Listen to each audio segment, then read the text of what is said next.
Baie goeiemôre, Dinsdagoggend, wat 'n kosbare voorreg om mekaar te kan groet weer in die naam van ons koning Jesus. Ja, hy wat kom, hy wat gereed is om ons te kom haal. Die vraag vanmôre, hoe gereed is ek en jy? En daarom staan ons vanmôre 'n bietjie stil by ons oggendoordenkings. Ons wil voortgaan met ons reeksie, die woorde, die Here seën jou, en vandag spesifiek met 'n droom. Hoekom het ek en jy 'n droom nodig? Wat is die funksie van 'n droom?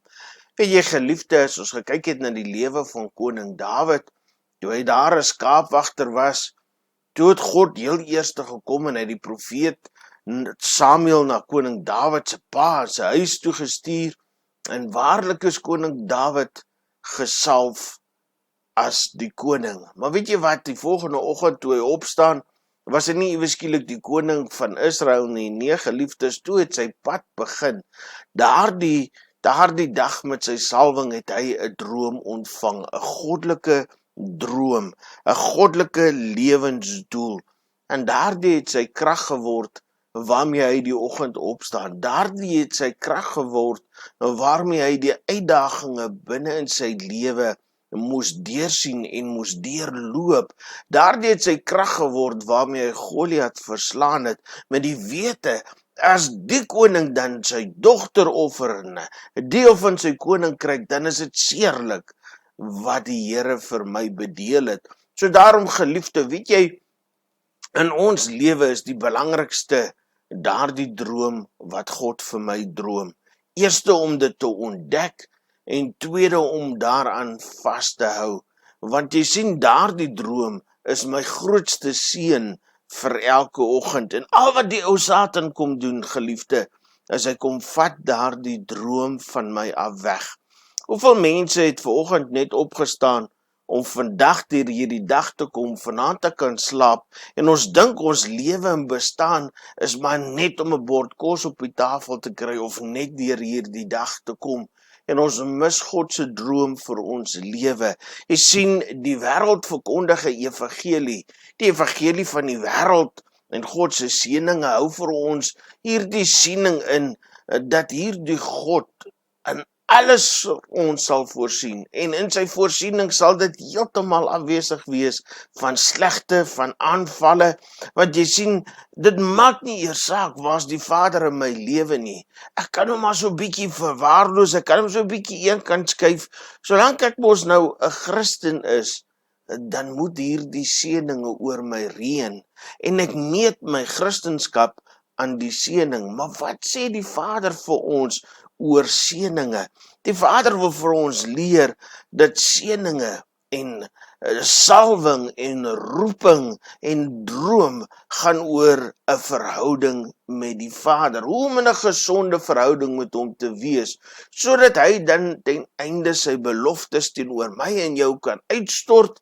En daarom besef ek en jy sommer vroeg in ons Christenlewe, die lewe is nie perfek nie, dit gaan nie sonder beproewinge en versoekinge wees nie, maar ek kan bid te God wat my 'n droom gee, wat my die krag gee en my hierdeur sal dra.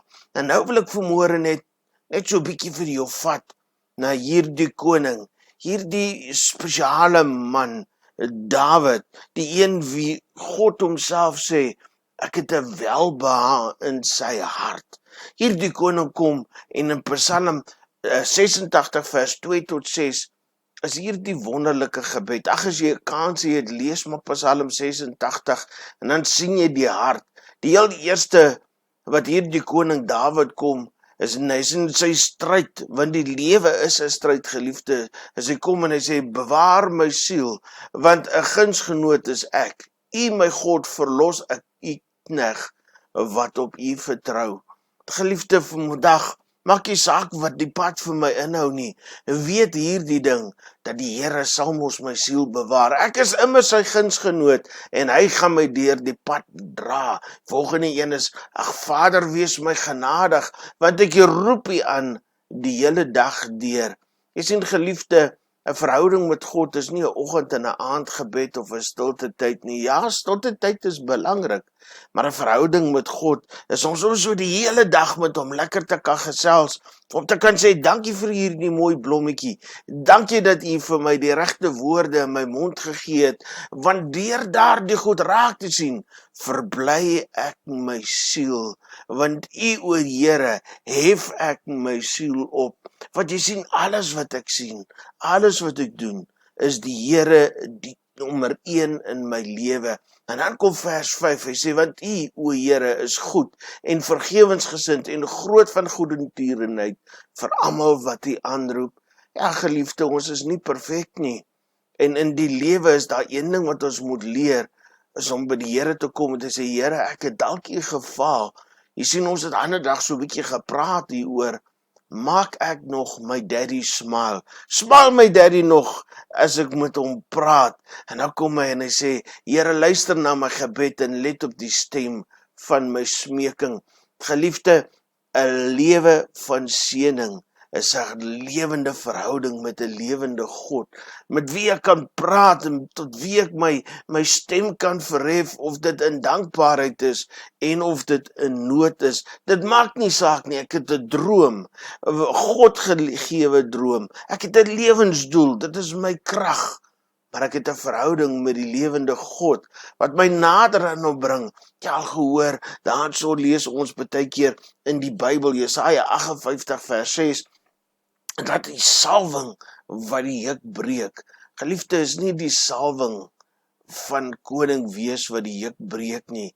Dis nader aan God beweeg, en dan breek hy die juk, dan breek hy die laste, en dan word die lewe vir my beter. Weet jy, vanmôre wil ek weer by die seën kom stil staan, maar vanmôre wil ek hê, vat so 'n bietjie jou familie, gaan na jou kind toe, gaan na jou vrou toe, kom ons vat vanmôre so 'n bietjie hande saam en sê, weet jy, kan ons vanmôre die seën oor ons familie uitspreek? Kan ons vanmôre hierdie dag kom en sê, Here, U is die nommer 1, en dan spreek ons die seën as volg uit, die Here sal ons seën en ons behoed.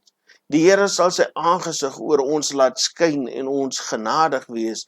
Die Here sal sy aangesig oor ons verhef en aan ons vrede gee. Daardie goed wat koning Dawid so gebid het in hierdie Psalm 58, is hy het gebid en sê, Here, bewaar my siel, Here, wees my genadig en Here, gee my vrede. Dis nog steeds dieselfde gebed wat ons vanmôre teenoor mekaar bid.